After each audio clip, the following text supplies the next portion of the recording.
Hello, YouTube. Welcome to Bryant To Interviews. Today, I'm interviewing my younger brother, Philip To, PhD candidate at John with an S, Hopkins. And we're going to find out about grad life, stuff like that. So, Yeah, uh, for sure.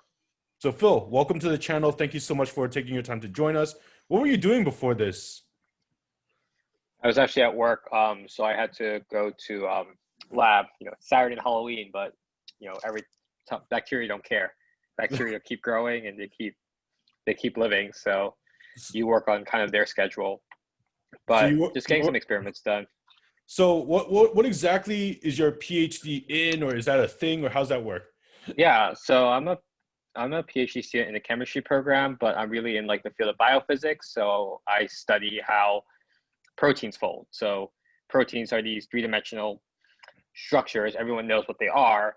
Um, they have these three-dimensional shapes, but no one really knows how they form those three-dimensional shapes. So if you really think about a protein, everyone knows it as kind of amino acids, the building blocks of proteins. And when they get translated off the ribosome, they're in this linear chain. But how they fold into these distinct three-dimensional structures with like very unique function, no one really understands. I mean, you do, but you really don't. So we're trying to really understand it. How does the proteins fold as they're coming off the ribosome in the cell? So what's called in vivo protein folding is really what I focus on. At least the Okay. lab focuses on. So when you get your But PhD, what's it gonna say? yeah, it says Doctor of doctorate of philosophy, doctorate of philosophy, chemistry. So Okay. but like the thing about the grad school, like everything really becomes like very interdisciplinary. So it doesn't actually matter what your degree is in. It's more about who you worked for. So at the grad level, no one actually cares that much about what your actual PhD degree was. What It's do you like, mean by yeah, that? because what your PhD in is very specialized to a specific field. So everyone cares that my PhD was under this specific advisor who works on proteins. So you're not necessarily judged on what your degree is, but you're judged on who you did your PhD under. So it's like you have a advisor, you have a professor you work under for 5 years. So your research becomes tied to that professor. So what you study is tied more to who the professor you worked under is, rather than just the degree you got. So Because that, I that's work in actually chemistry. Yeah. that's So I actually work in for sure. so so that actually brings us to the next topic, which is like you went to Hunter, did Yeah. your bachelor's of arts in chemistry, and then Yep. from the bachelor's, how you decide to skip the master's and go into PhD Yeah. directly? So in the US, it you actually don't need to get a master's first. It's a very international thing to do a master's first and then a PhD. The US tends to do it as a kind of combined program. So you do 3 years. Technically I do have a master's now because I passed my candidacy exam, but they do integrated programs. So in other countries, it's like 2 years master's, 3 years PhD. Here it's like 5-year PhD, all in one shot. So you're not doing you do a longer PhD rather than doing this kind of separate master's and PhD that other people in different countries do. Okay. Which is actually interesting So because if you do the master's, you have to pay for that, no?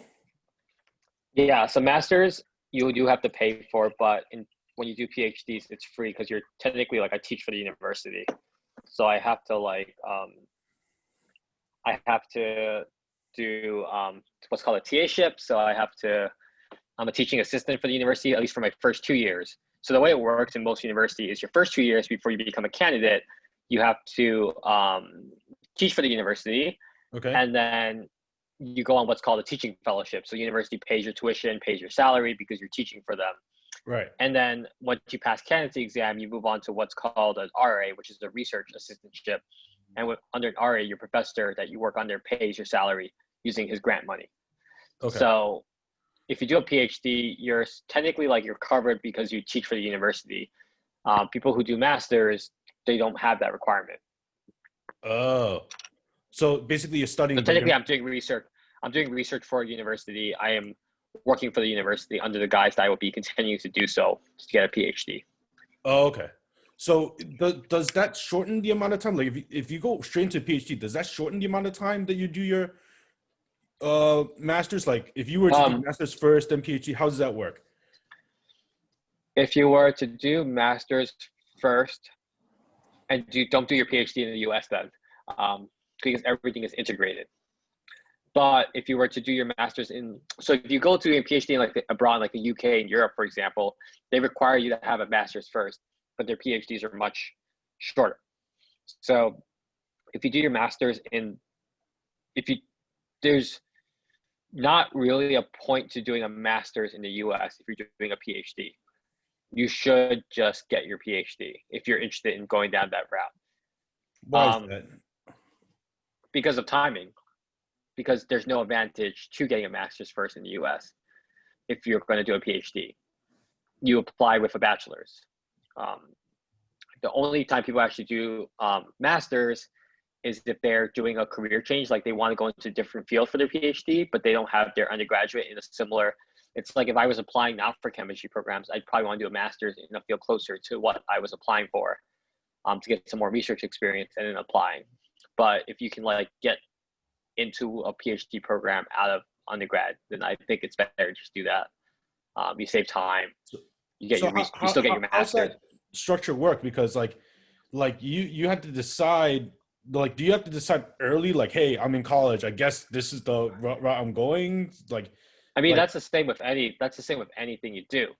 Like anything you do, and you have to decide kind of when people do career changes, when you do flips and classes, it messes a lot with your credits.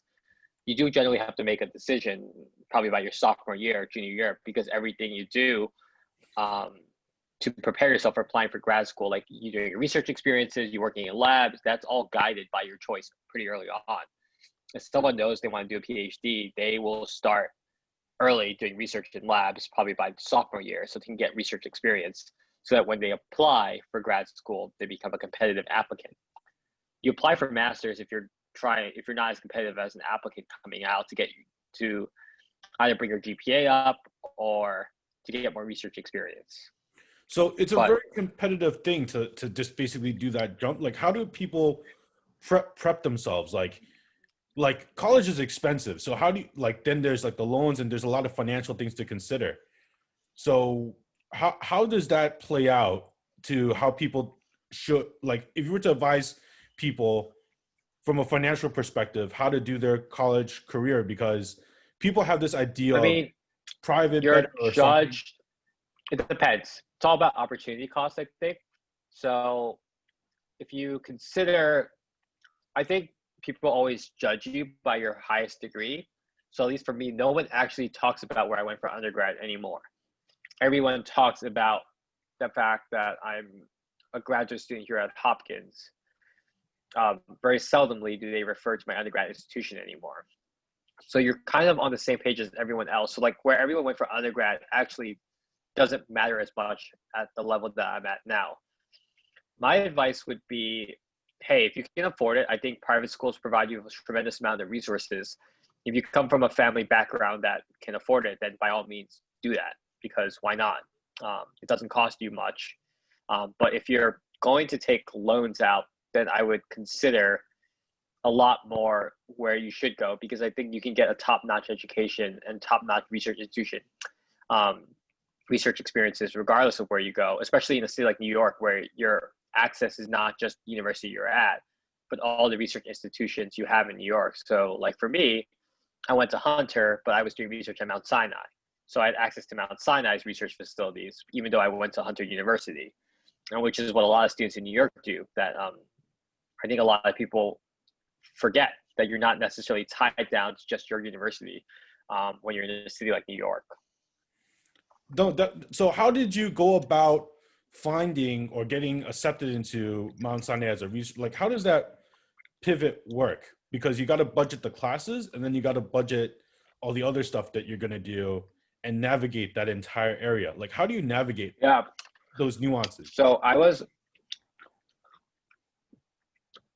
think I got kind of lucky. So from my path, I got into a research lab outside once I was in high school. So probably about my junior year of high school, my old teacher had a PhD, and she connected with her old advisor, and said Phil's a pretty smart kid.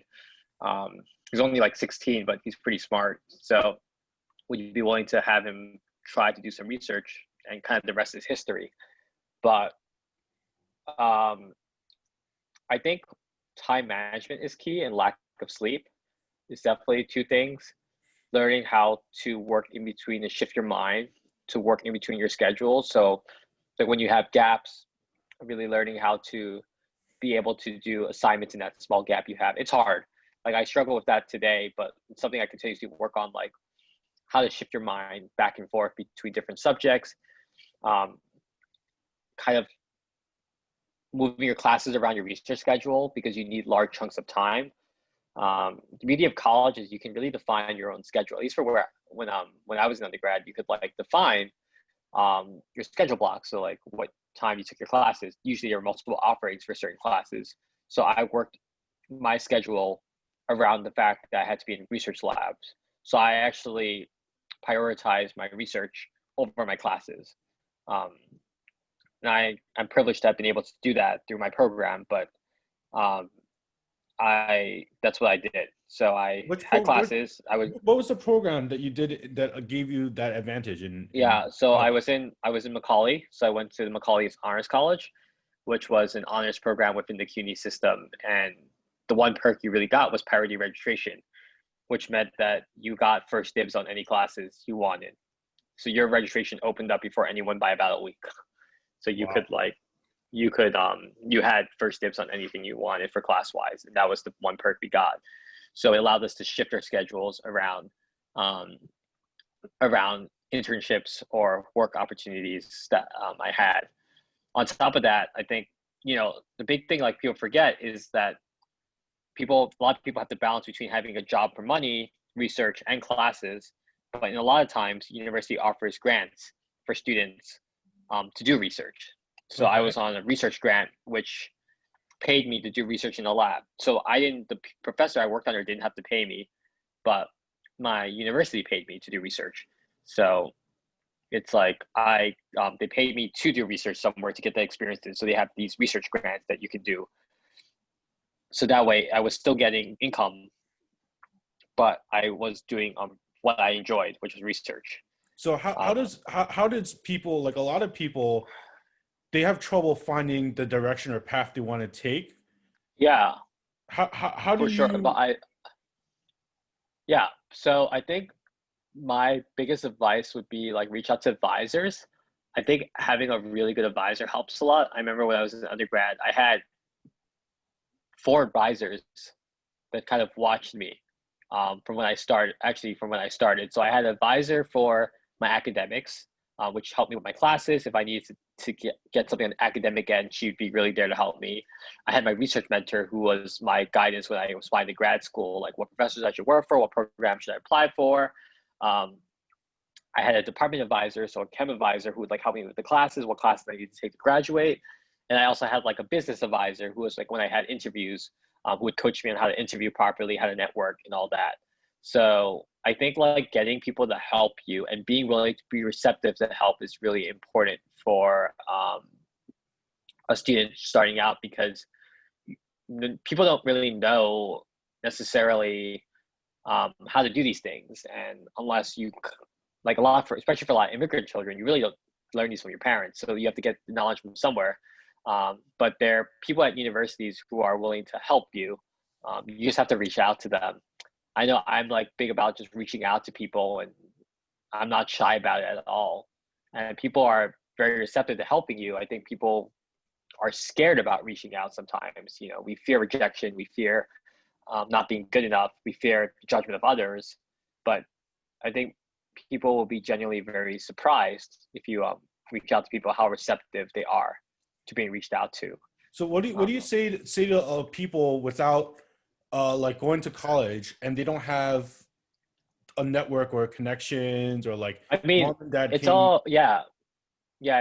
So I think I'd say like, everyone has friends, everyone has people they know, everyone has people they can talk to. You have to put yourself out there. There are a lot of open like networking events the city offers, ways events. The internet's a beautiful place. You can do a lot of research there. There are a lot of groups that are open invite tents. I connect with people there. It's never like, I never think of it as just like your network. It's like people you know plus the people they know. So it's like, it's not just the people you know in your immediate circle, but it's like your immediate circle plus your friends' immediate circles, because they're your friends and sometimes they'll think about you.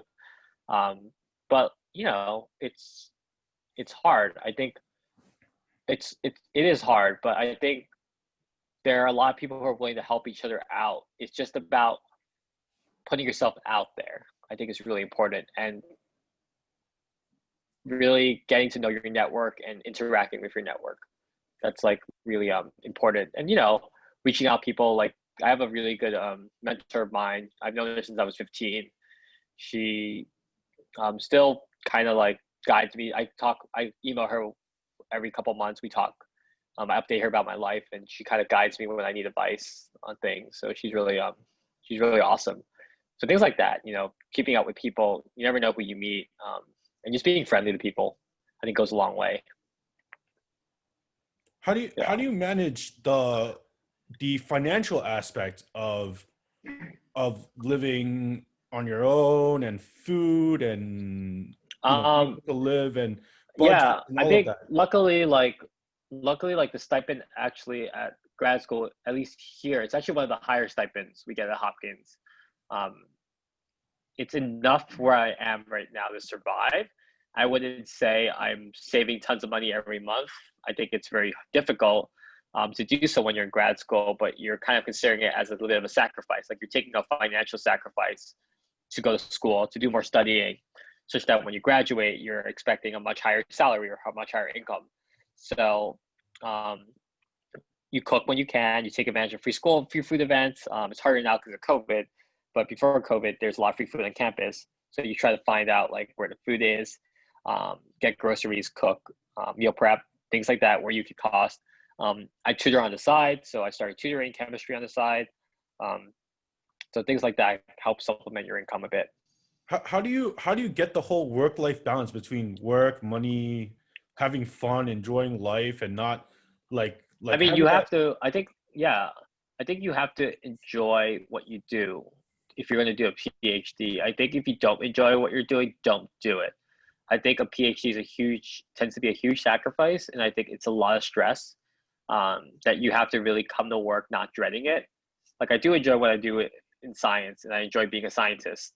So I think in some ways, work and fun like collide with each other. I mean, obviously I want to have fun, but I do enjoy what I do. So it's like I can kind of mix those two together.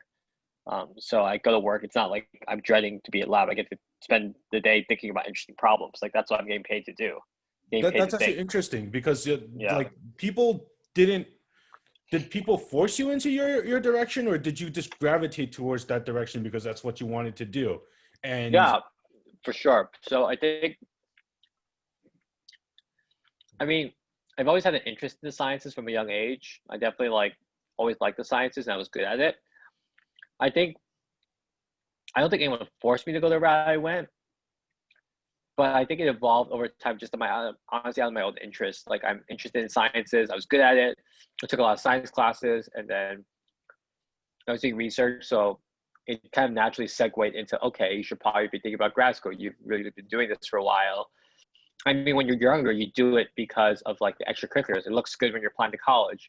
You're not necessarily thinking about it from a perspective of like a career choice. Or think about what are the extracurriculars I can do to look good for college applications when I apply to universities. How can I make myself a better candidate? But then when you're in undergrad, you start really thinking more about like, okay, what do I want to do down the line? At least for me, it was like, okay, I enjoy being in the lab. I do enjoy thinking about really complex problems. PhD seemed like a natural route for me, and I had the resume to back it up. So when I applied to grad school, it was actually really easy because I had already been doing a lot in the research field.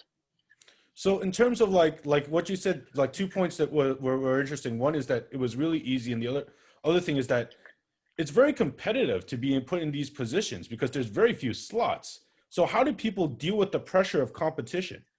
because a lot of people apply, even for any college or job or scholarship or grant. There's a lot of applications. How do people prepare in terms of being competitive or mentally not Yeah. losing it, Um, caving I into mean, pressure?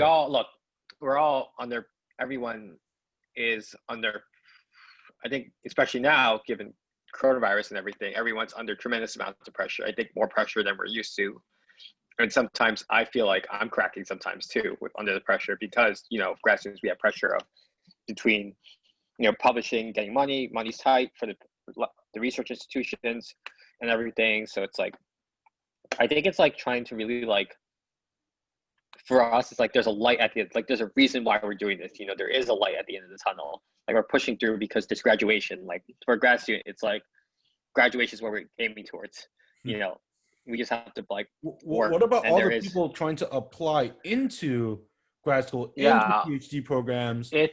I mean, look, if you want to make yourself competitive, my advice would be get people to read your papers, get professors, any professor. I've never found a professor who turned down a student to ask to help read their application, to talk to them. I think people are afraid to be judged, afraid to be critiqued. They're afraid to be told like their writing sucks, or this application sucks, or you're not going to get in. But I think you have to be told that to know that sometimes you have to be told that to know that like there are ways to improve. Like no one will tell you that openly, but it'll be a conversation about how you can improve. So I knew when I submitted my first app, I had my first draft, I sent to my advisor, he told me it was the worst thing he ever read. And then like we worked on it and we improved it. So be open to being people telling you like you are a terrible writer, and people tell me that even now, there are ways you can improve, but then you have to be open to it to improve. I think where it gets alarming is a lot of people is like, I think it's hard to stay motivated. I'm in a privileged position to say that I pick up things relatively quickly in the sciences, that I've struggled, but I haven't really struggled, like in terms of understanding the topics. Like for me, complex, like when I studied even in grad school, like I understand it. So I think it's hard because, it's really a tough thing to say that like the reality is at the end of the day, like there are people who put their efforts, and I've seen it. I TA here. There's students who study 8 hours a day, 10 hours a day, and they're still not getting it. And that's a reality a lot of students face. They can put all the effort they want, and it's still going to be difficult. But you have to have at least have tried. I think it's important to have at least give it a shot and give it a fighting chance. At least, like at the end of the day, at least you tried. I know it's demoralizing to feel that way, but if you never gave it a shot, like it's not like you ever knew, That's very But true. And how do people then the question becomes like, why are they doing it? Right? Like what is it, because they want a job? Is it because they I mean, you have to know why you. Yes, I mean, I think it is right. Like there's certain. I think a lot of it generally drills that there's certain fields that pay more money, and science happens to be a field that has higher salaries than other fields do. Especially those who want to be doctors. Doctors are paid a lot of money. I think people genuinely there are a lot of people who have a genuine interest in helping people, but I also, being a doctor is the biggest way for an immigrant child to move up a class system. Social mobility is a big thing. And, what, if you think about it, like what's an easy way to do it? It is being a doctor at the end of the day. But I think a lot of it, I think it drives a lot of people, like the fact that like there is income to be made. Everyone's trying to make more money in this country. Everyone's trying to figure out what's a way to do it. And the sciences, people gravitate towards engineering, sciences, computer science for that reason. Do you ever But think that like, some people are doing it for the wrong reasons, and then or they're doing it just because they're yeah, good at it? that happens all the time. Look, do people enjoy being in the lab like 12 hours a day? Like, I say I do, but like, do I really? The days you're like, not really, but it's something that I'm good at and I'm naturally inclined to, so I do it. I definitely think people are naturally inclined to do what they're good at because it's what they're good at. They have a natural inclination. Their classes become shifted, their career shift. Like to do a career change at this point is so difficult for me that I wouldn't want to do it at this point. I've invested so much into it already. Like, why would I change careers now?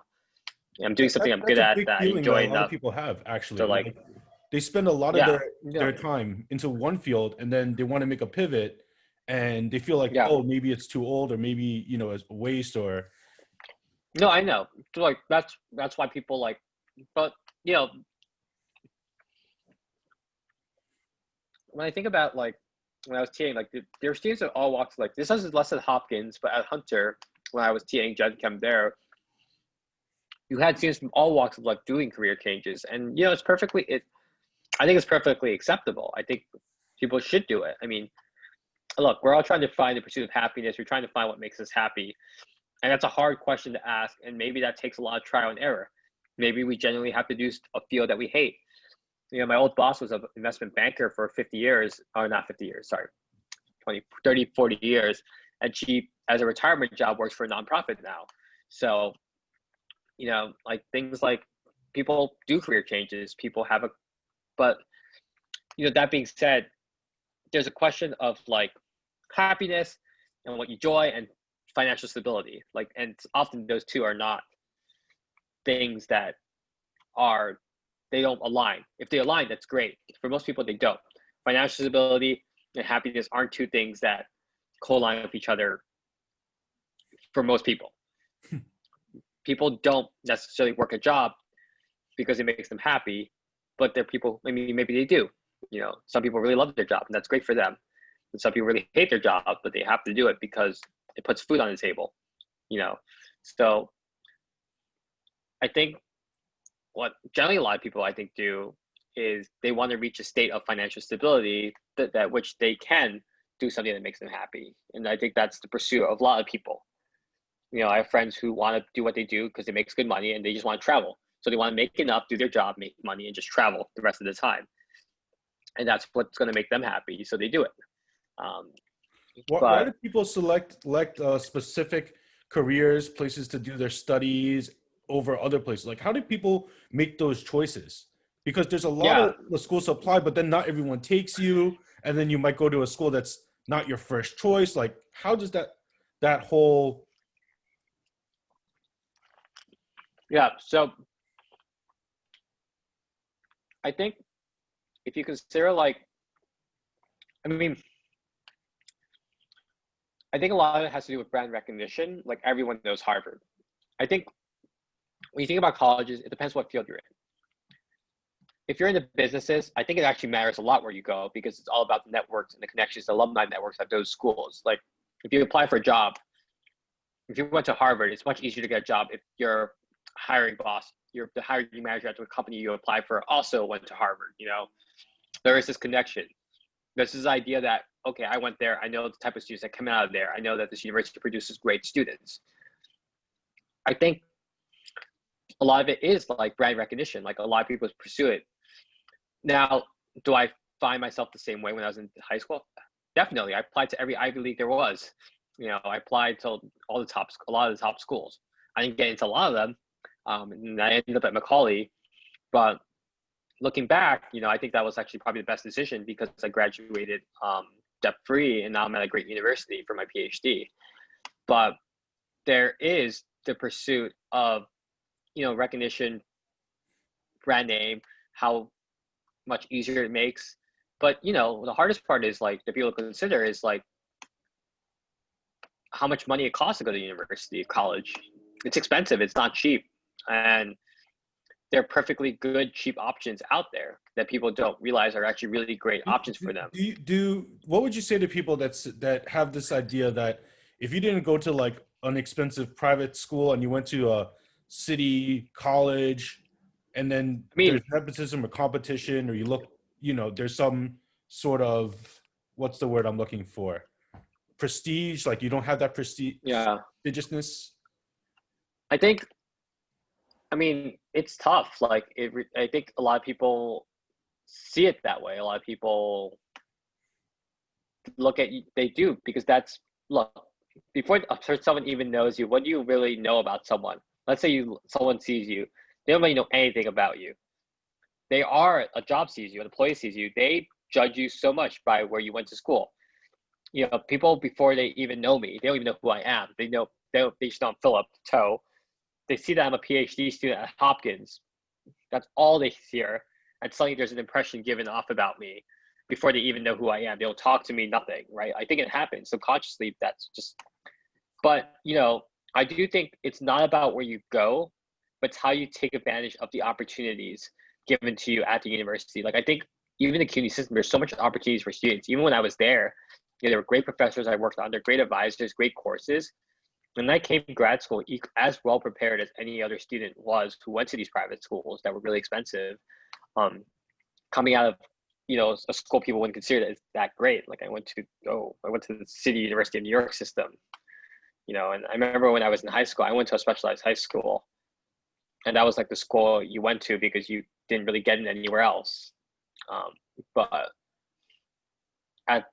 you looking back, it's kind of a stupid thought because it's really about how much effort you put in where you are. I don't think you're defined necessarily by where you go. I think it just happens to be that way. But once you get past that step, it's really defined by what you've done. You don't let that stuff hold you back. That's my advice. Like, what if you went there? What would you say to people that have like a pessimistic view that unless mommy and daddy hooked you up in life, you're kind of screwed how does that work? Yeah, I say you make your own connections. Like I think I'm someone who had to do that. I don't think any of my connections in life were ever from mommy and daddy. I think every connection I ever built in my life were from people I think I'm lucky. I met really great people in my life somehow, randomly, actually, by chance. So I think you can make those. It's harder, but it's not impossible. Like, look, I think everyone's dealt a different set of cards, but it's how you use those cards that's really defines you as a person. I think, like, for me, it's about taking advantage of opportunities that I've gotten, by myself. Like, I don't rely on my parents for anything. I try to be self-sufficient. I don't like relying on other people. I think you're only in control of yourself and what you can do with yourself. So it's like, it sucks. And it sucks because the way the media portrays it is like, you see this all the time, but I don't think it's impossible. And I think there are a lot of people who are willing to help people out there. I think the hardest part is people don't know where to start. Like, to be honest, like, people don't know even where to begin. So how do you even come in? I would be like, I knew, like, when I was at the high school level, like, I was participating in different clubs, like academic clubs and things. And every high school has academic clubs. I was working for a robotics organization. Almost every high school had one, a robotics team that students could be a part of. Especially now, we're expanding. And then there are people who are willing to help individuals. Like, you have events hosted and you get to meet someone. I think people are shy in general, so it's hard, but my advice would be like, talk to someone and be like, hey, I learned so much from your talk, or that was a great talk you gave. Can I talk to you more? And can I get some advice from you? As someone who's interested in what you do, or someone who's interested in going in the field you're going in, how can I learn more from you and be where you are?